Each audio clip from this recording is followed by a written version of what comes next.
ne s'aime pas quand on est triste. Et oui, c'est ce qu'on va aller voir ensemble aujourd'hui.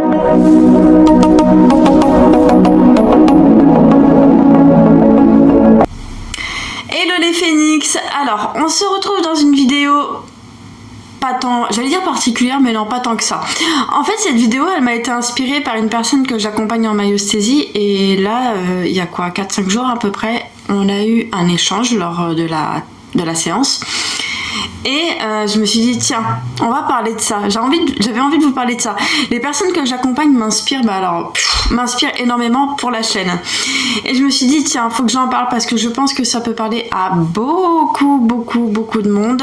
J'ai été aussi dans ce cas il y a quelques années et je peux vous en parler aussi par expérience. Je ne parlerai pas de choses que je n'expérimente pas sur la chaîne, donc là, c'est le moment. La question c'est pourquoi vous vous aimez pas quand vous êtes triste? Pourquoi vous vous aimez pas quand vous êtes dans des moments de down en fait, quand vous êtes complètement à sèche, quand vous êtes vraiment en train de vivre une épreuve assez compliquée? Pourquoi vous vous aimez pas? Je dis ça parce que moi-même par le passé c'était pareil. Dès que je vivais un truc qui était dur, compliqué, une épreuve, peu importe, ou même quand j'avais pas le moral, en fait tout simplement, juste le moral, ne pas avoir le moral, et par moment je me sentais... ouais, je m'aimais pas en fait. Je m'aimais pas dans ces moments-là. En fait, je m'aimais, mais uniquement quand ça allait bien. Et là, on va parler de ce truc-là. Comment réussir à s'aimer dans ces moments-là? Le premier point, je pense que je vais vous faire 3 points. Premier point, c'est vraiment de vous regarder comme si vous regardez votre enfant. Vous êtes adulte maintenant, vous êtes devenu adulte, regardez votre part qui va pas bien, qui est mal, qui est triste, qui est désespéré, qui est découragé, qui est stressé, anxieux. Regardez toute cette part-là, mais comme un parent, vous allez devenir votre propre parent en fait, de regarder l'enfant que vous étiez, le regarder mais vraiment avec compassion. Donc dans la compassion, c'est aussi de vous regarder et de bien vous parler. Déjà, essayez de vous en rendre compte que vous n'êtes pas bien. Et là, commencez petit à petit. Petit à petit, en fait, ça y va vraiment étape par étape. De vous regarder symboliquement et de voir que vous n'êtes pas bien et commencer à vous dire « ça va aller ». Comme si vous disiez à un enfant, ça va aller, t'inquiète pas, ça va aller, tu vas avancer, ça va aller. Mais vraiment de le réconforter, de vous dire à vous-même, ça va aller. Commencez par des petits mots comme ça. Après, si c'est compliqué pour vous, ça va aller, je sais pas, ça peut être d'autres petites phrases. Tu es plus forte, ça va pas durer. Vous voyez, juste des petites phrases comme ça qui vous réconfortent. Ça peut être des phrases aussi du genre... tu vas dépasser cette épreuve, t'es bien plus fort que ça. Enfin, plein de petites phrases comme ça pour vraiment aller vous réconforter de l'intérieur. Et en fait, à force de faire ça, vous allez voir que petit à petit, vous allez apprécier, vous allez vous commencer de plus en plus à vous apprécier, à vous aimer, même dans ces moments-là. Ce que vous pouvez faire aussi, c'est de regarder l'émotion, le stress, la tristesse, et de la voir, de la regarder, juste de la regarder. Mais ne mettez rien dessus. La regarder et ne pas mettre de crédit dessus. Et regarder et vous dire, je suis en train de vivre de la tristesse. Je suis en train de vivre de l'anxiété. Je suis en train de vivre. Je suis en train de... Voilà.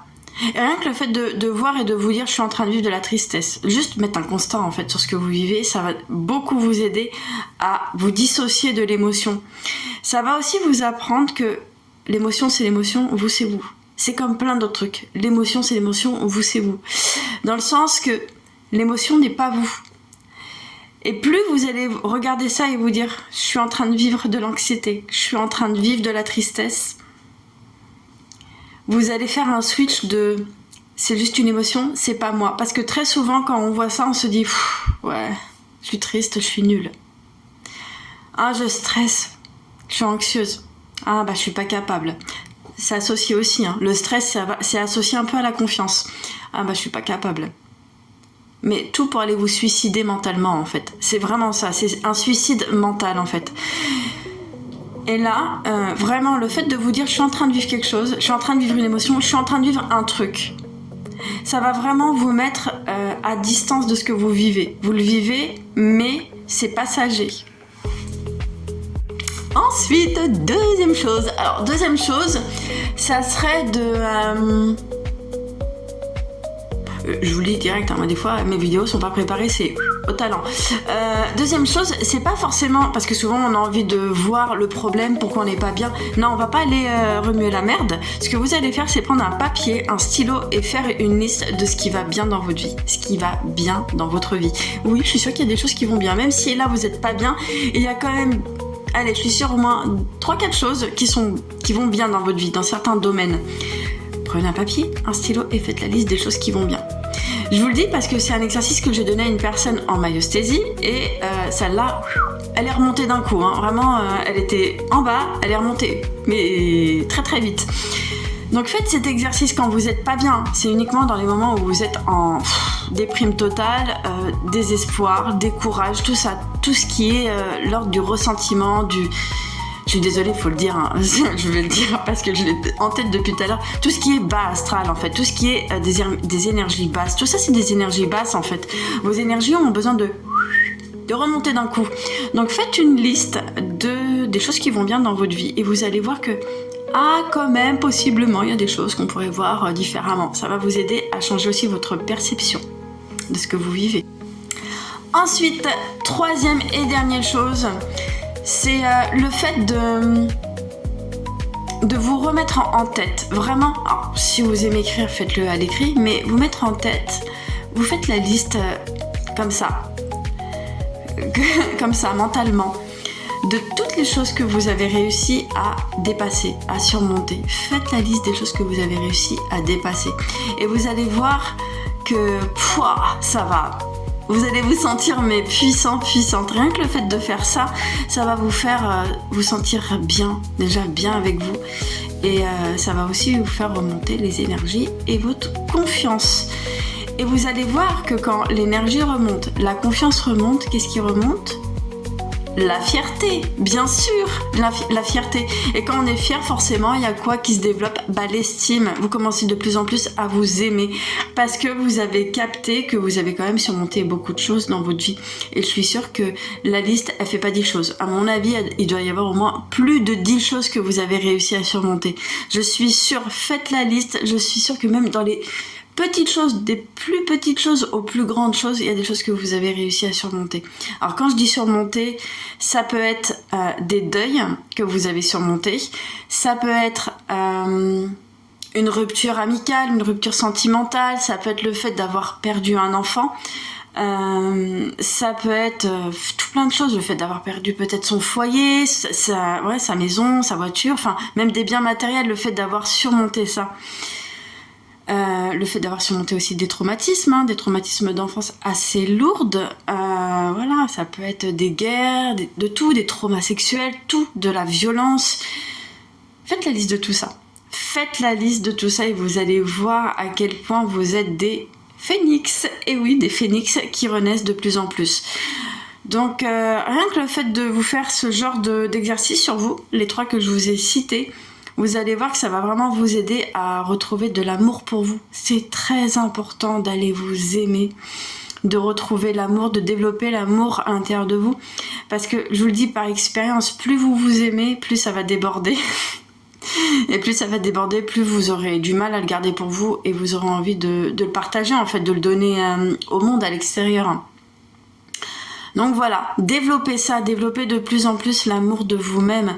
L'amour de soi, c'est pas que vous regardez dans le miroir, vous vous maquillez, vous apprêtez, ok, d'accord, je veux bien.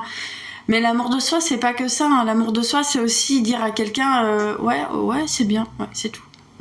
S'il y a une personne qui vous demande d'être validée, vous n'allez pas la valider. Si une personne vous voit comme sa béquille, comme son infirmier ou son infirmière, et que vous commencez petit à petit à dire ouais, ok, bah c'est bien, mais pas rentrer dans le jeu de la personne, c'est déjà en premier lieu un acte d'amour envers vous-même. Rien que le fait de dire à quelqu'un ouais, ok, c'est bien, bravo, et c'est tout, mais pas rentrer dans le jeu. Il y a des gens qui vous prennent trop pour un médicament, pour une béquille. Vous n'êtes pas ça en fait. Ça, c'est aussi un point qui montre que vous commencez de plus en plus à vous aimer. Vous aimer aussi, c'est regarder votre énergie. Comment vous avez envie de nourrir votre énergie ? Je vous le dis, hein, je vous le dis vraiment parce que, voilà, par expérience tout simplement. Qu'est-ce qui vous nourrit ? Est-ce que le fait d'écouter une personne qui passe son temps à parler toujours de la même personne, à se plaindre et tout, vous avez envie de ça dans votre vie? Non. Arrêtez d'aller nourrir des relations comme ça où il y a des gens qui sont toujours en train de se plaindre, à parler toujours de la même situation, la personne ne bouge pas, enfin, elle est toujours en train de ruminer sa situation sans rien faire. Vous n'avez pas besoin de ça, surtout qu'en plus je pense que les personnes qui me regardent sont dans un chemin d'éveil et commencent à switcher, à aller de l'autre côté du miroir pour aller vivre une autre vie. Donc je pense que vous avez plus envie de nourrir des relations basses. Faut le dire, hein, basse, c'est du bas astral. Vous avez besoin de remonter d'un coup et aller nourrir des choses qui vous redonnent de l'énergie. Et quand on commence à s'aimer de plus en plus, c'est ça. C'est de se poser toujours la question, est-ce que cette relation, elle me nourrit? Peu importe, amical comme amoureux. Parce que même amoureux, regardez bien, est-ce que la personne, elle est en train de vous élever? Est-ce qu'elle vous rassure? Non, elle vous rassure pas. Est-ce qu'elle vous élève? Est-ce qu'elle vous encourage? Est-ce qu'elle vous encourage? Si vous voyez tous ces trucs-là dans l'action, c'est très bien. Si la personne le dit, mais que vous voyez dans l'action, il n'y a rien, cassez-vous en fait. Donc voilà, il n'y a rien, rien ne peut vous essayer de vous déstabiliser. Vraiment, vous allez réussir à retrouver cet amour pour vous-même. Vous êtes des guerriers, des guerrières. Une chose, avant de terminer la vidéo aussi, par rapport à l'amour de soi, je sais, je parle beaucoup de ça sur la chaîne, bah oui, parce que c'est quand même mon sujet préféré, l'amour, bien sûr. Et quand on commence à réellement s'aimer, et comme je vous disais, on arrête de nourrir des choses qui nous fatiguent. On a trop envie de remonter les énergies, d'être en forme. Et en même temps, il y a un truc que j'ai remarqué, c'est qu'il y a certaines personnes, pas toutes, et heureusement, il y a des personnes qui sont là à critiquer, à juger, critiquer, juger, critiquer le physique. Je sais pas, c'est quoi le projet d'aller critiquer quelqu'un sur son physique en fait? Encore une fois, ça montre à quel point les personnes qui critiquent les personnes sur leur physique, à quel point elles ne s'aiment pas. Et là, j'appuie sur un truc, il y a certaines catégories de personnes qui ne s'aiment pas physiquement, qui se trouvent moches, qui se trouvent grosses, et qui va aller critiquer d'autres personnes sur leur physique, sur leur façon de s'habiller, de se maquiller, de se coiffer. Voilà. Et en fait, moi je remarque une chose, c'est que, je vais vous le dire, des fois je m'aime pas. Je m'aime pas. Oui, il y a des moments où je m'aime pas. Mais j'ai remarqué une chose, c'est que j'ai quand même certaines personnes autour de moi, des amis, il y a des moments où je m'aime pas. Mais je me dis, c'est pas pour autant que je vais aller détester les gens qui sont autour de moi. Ça, c'est un truc que j'ai jamais compris. Mais ça, j'ai jamais compris ça depuis mon enfance, en fait. Depuis mon enfance. De voir les gens qui s'aiment pas critiquer. Et j'ai vu d'autres personnes, et encore, c'est une minorité, des personnes aussi qui ne s'aiment pas, mais qui sont pas dans cette énergie-là d'aller jalouser d'autres personnes. Voilà. Jalouser, critiquer, juger. Voilà, c'était la vidéo du jour.